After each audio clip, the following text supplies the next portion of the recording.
Hello, Anthony Espinoza here, Insurance Claims Coordinator with Arizona Roofers. I'm talking about a claim for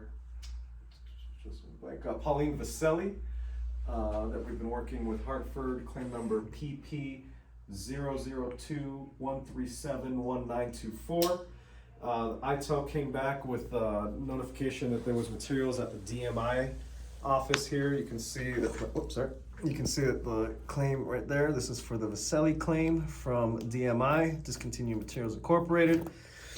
The reason that I'm recording this video is to show that the shingles are sent out in a separate package and have been removed from the original packaging of the manufacturer.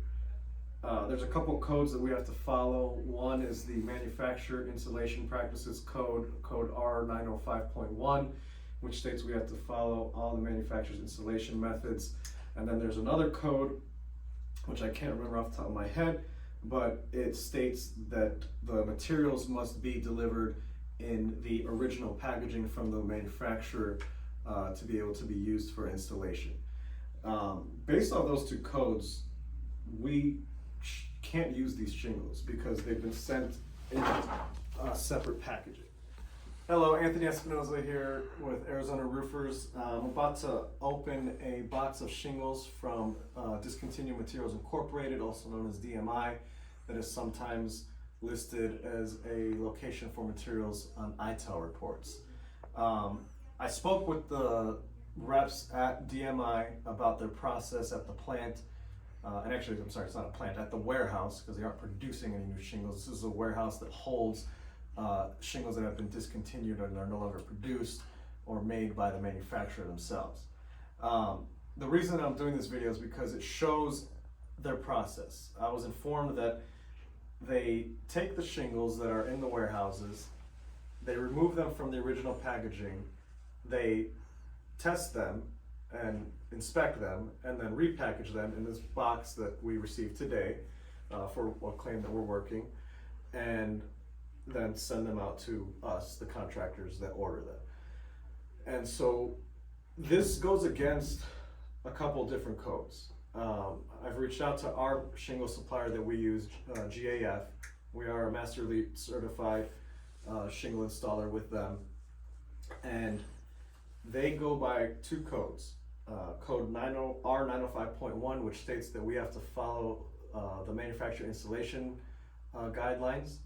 And then the other code I can't remember off the top of my head, but it states that when it comes to the packaging and the materials that are used for a job, they have to be in the original packaging with documentation that comes from the shipping company that it is from the manufacturer with codes and stamps and documents that show that it was inspected at the plant that it originated from. We have none of that with this. So these materials cannot be used. Also, talking to our GAF rep, the shingles are considered a used product at this point, and they do not allow used materials to be installed on a roof. So I will now begin opening the package to show the entire situation. All right.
apologize, that took a lot longer than I thought.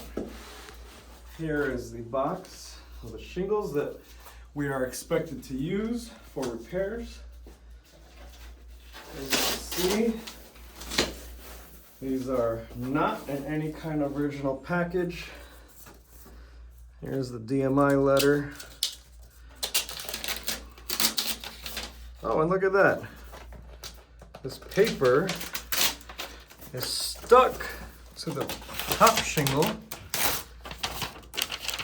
and is leaving pieces of the paper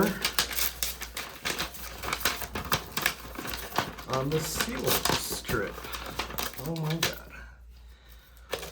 I actually need this paper.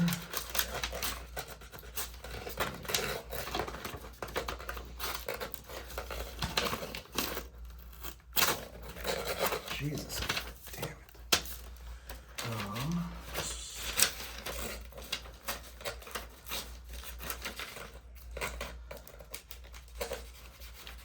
Wow, this is really... So during the shipping process, this is just like baked into the sealant strip. So now, yeah, this shingle is not even usable. This top one, it can't be used for anything. I mean, besides the fact that it's out of the original manufacturing packaging. But yeah, if we had even intended to use them, we can't, because now this whole sealant section is done. It's completely affected. So yeah, that's what we get from DMI. Discontinued Materials Incorporated. Material that cannot be used. Thank you.